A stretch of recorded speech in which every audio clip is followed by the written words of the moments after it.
Take a breath. Yeah, right there. Welcome to Take That Truth and Walk With It with Reverend Rich P., the podcast where real life meets real spirit. This isn't just talk. This is practical spirituality. This is faith in action. We're diving into the moments you live every day, the wins, the struggles, the how did I even get here seasons, and pulling the truth out of them. Not the polished truth, the real truth, the kind you can actually use. So whether you're on your way to work, sitting in your car trying to get your mind right, or just looking for a word that hits different, you're in the right place. Because here's the deal, you already have what you need. We're just here to remind you. Let's get into it.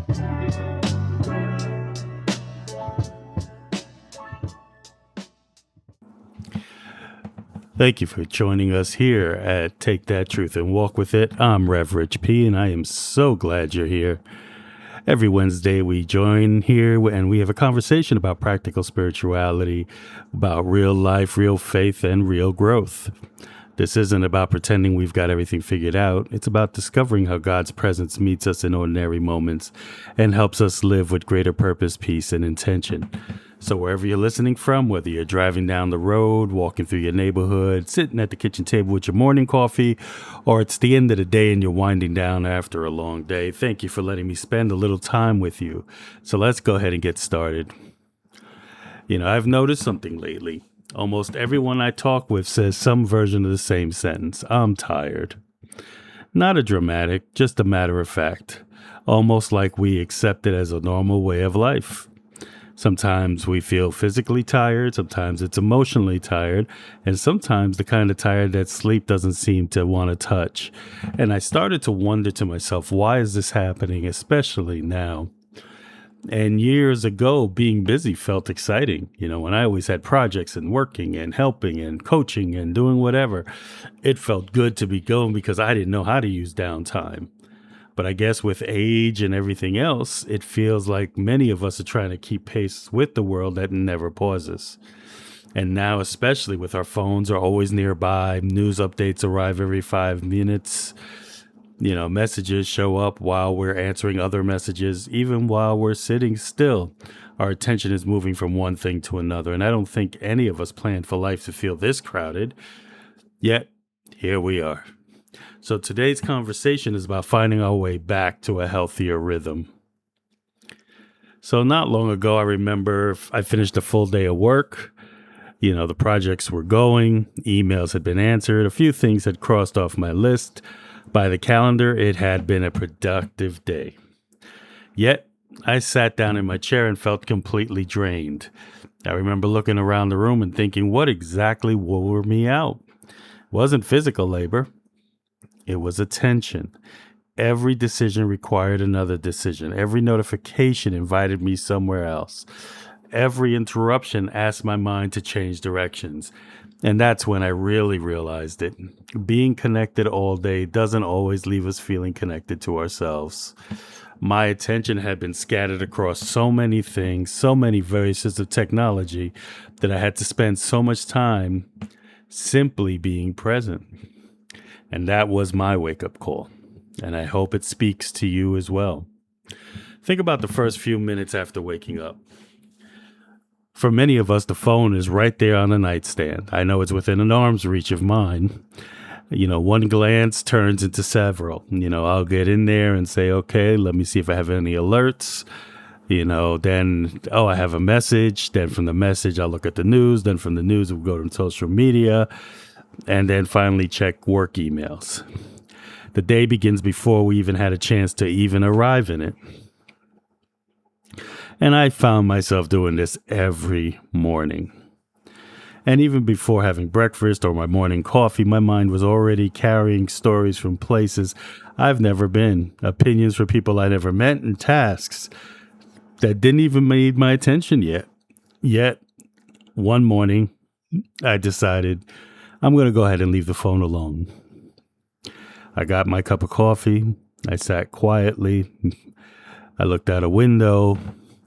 Nothing crazy was happening. Still, something inside me felt different. My thoughts weren't racing. My breath slowed down. I felt present. And that small change reminded me that peace often arrives quietly. Now, when we take an example, we look at Jesus, and as you read through the gospel, you notice a pattern.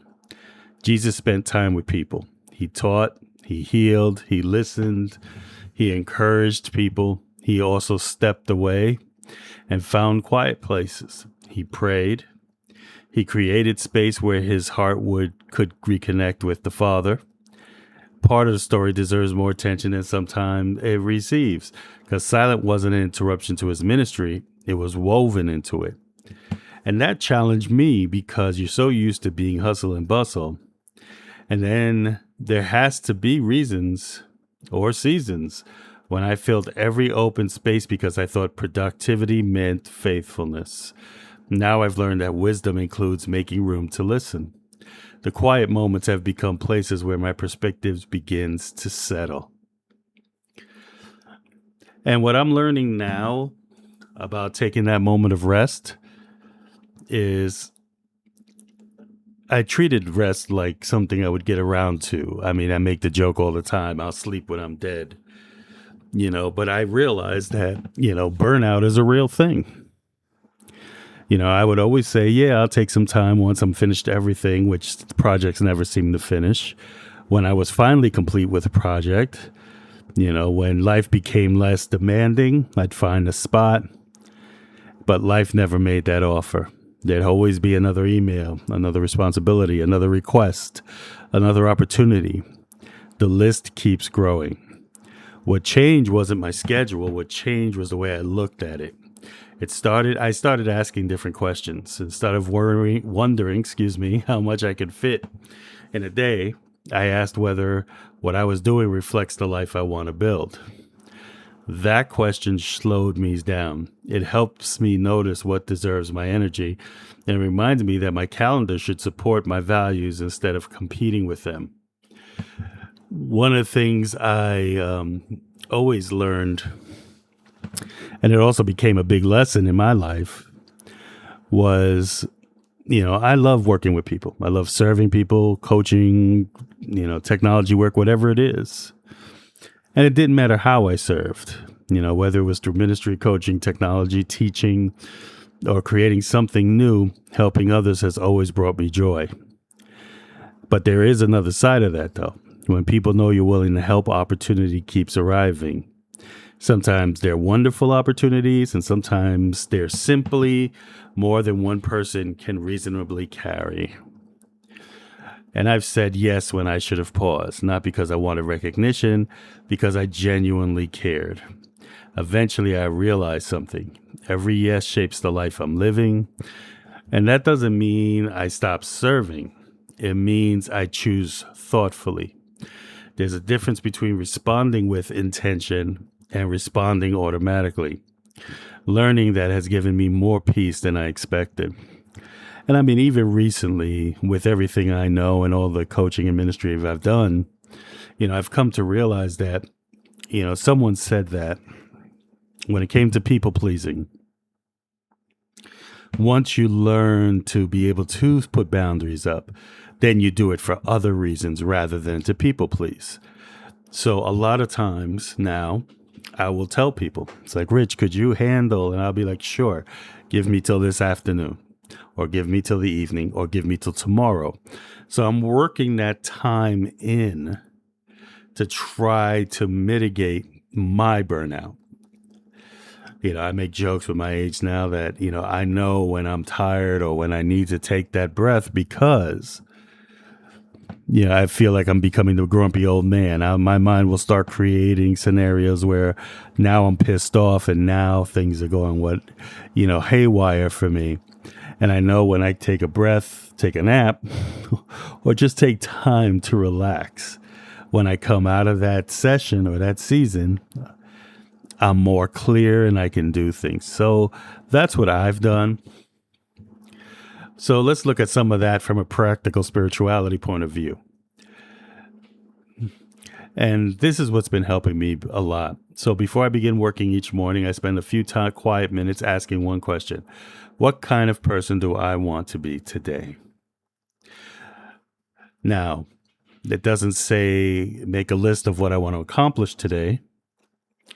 It says what kind of person do I want to be today? Because character is one of those things that influences everything I do.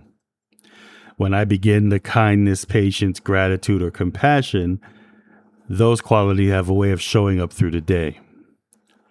And I've also become protective of moments that restore me, whether it's taking time for reading or prayer, a conversation with someone I trust, stepping outside for some fresh air, laughing with family, listening to music without doing anything else at the same time.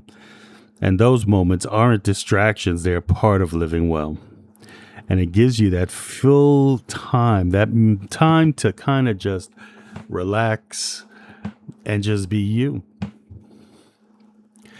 Sometimes even just the time to use the bathroom, taking a shower, music in the background, just grooming or whatever it is you're doing at this point. And just using that time in the quiet is also a time for quiet.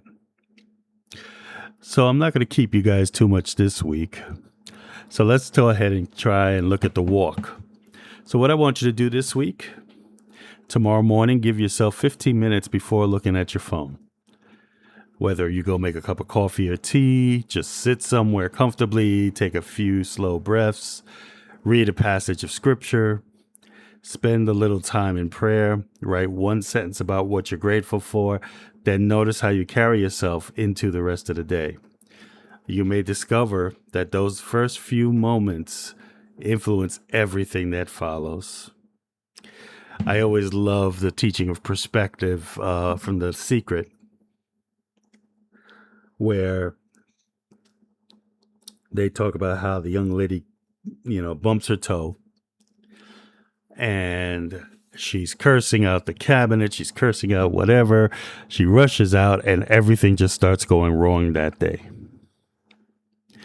Now they replay the scenario where she bumps her toe.